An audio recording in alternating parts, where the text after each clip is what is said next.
So we've now seen all this stuff in action. We calculated our standard deviation based on the deviations or distance from the mean of each of our data points, each of our observations, using that standard deviation formula. And we can also visualize standard deviation by looking at what that spread around the mean actually looks like.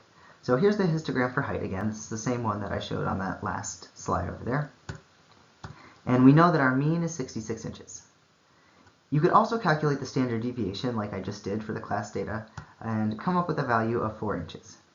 When working with this many observations, so about 70 observations for this height variable, give or take a few, I'd have to double check, but about 70 observations, it would be extremely cumbersome to go through those steps that I just did and calculate it by hand. So this value, like most of the other values I've shown you here for the class data, I calculated using Stata. And we'll finish out today's lecture by looking at how to do that. But this one has a standard deviation of 4 inches. Our mean we can put right here, we remember that from the last slide, and it's about at the center of this distribution. The standard deviation tells us that the average distance away from the mean is about 4 inches on either side. And we can see it looking at this graph, where it tells us that you can find the data spread out away from the mean with an average of about 4 inches. Later on in the semester, we'll be looking at some specific distributions where you can get a bit more specific about what the standard deviation actually tells you, but for this particular unit, we're going to stick with this definition where it just describes the average spread of observations around your mean value. It's also not necessarily all that easy to tell from a single standard deviation too much about the data. There's not really a big takeaway here. People are often tempted to describe the standard deviation as small or large, just looking at a single number, but whether it's small or large is really relative. So where I think the standard deviation can be really useful is in comparing different data sets. So thinking about, what spread out more, cat sizes or dog sizes? What spread out more, the heights for men or the heights for women? And this is actually data from 2016. It has yet to look this beautiful in the years that I have asked this question since.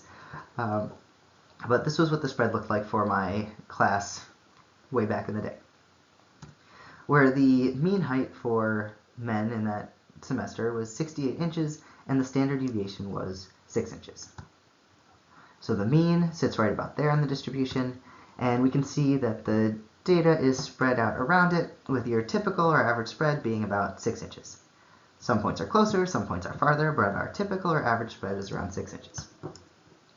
For women in the class that year, the mean was 64 inches, so we can see the mean is a little bit smaller, and the standard deviation is also smaller.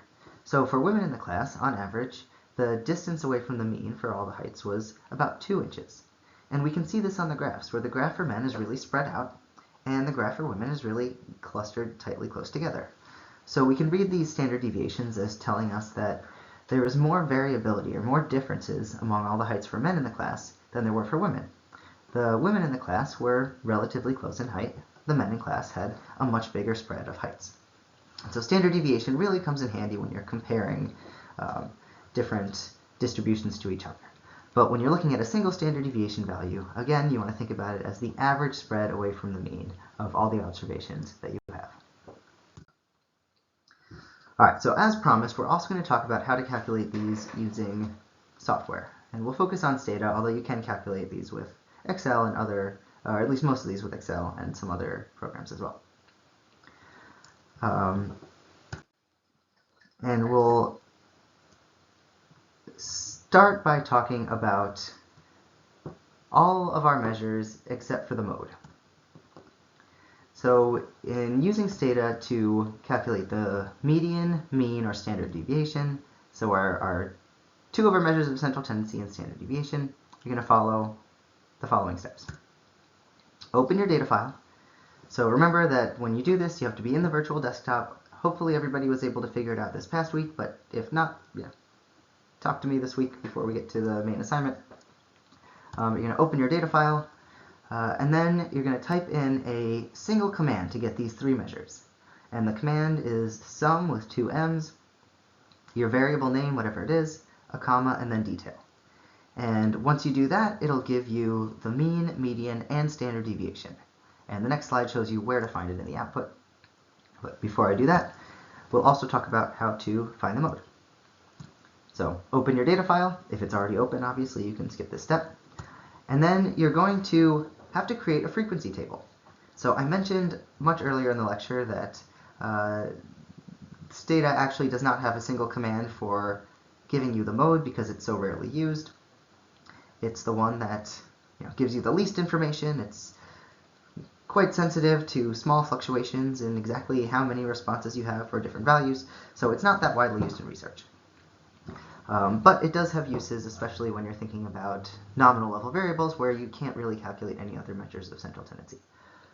So we're going to learn how to do it, but we're going to be doing it this long and inconvenient way, which is to create a frequency table and then look for the most common observation.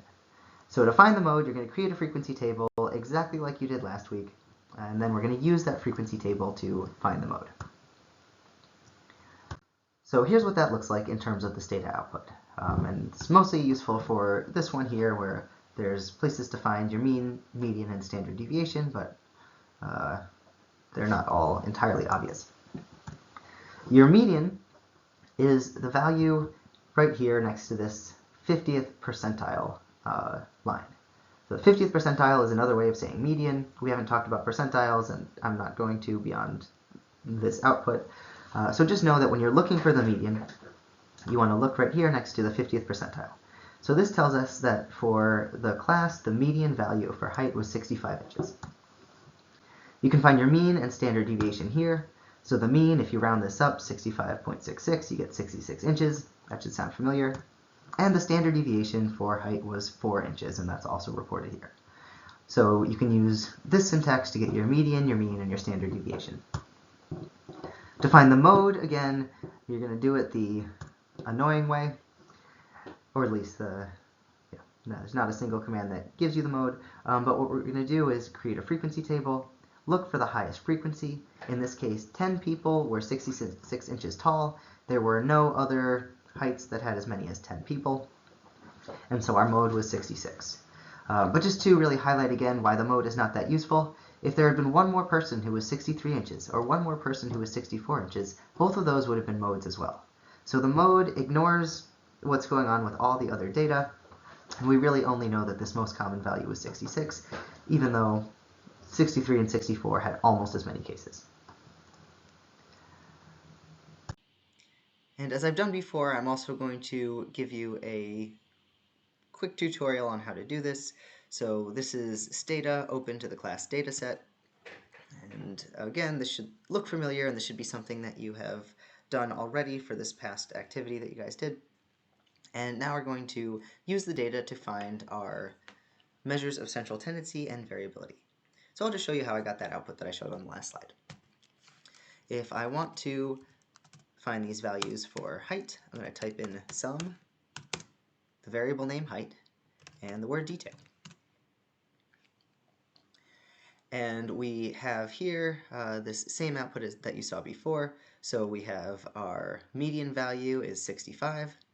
I tried to highlight and it went away. There's 65.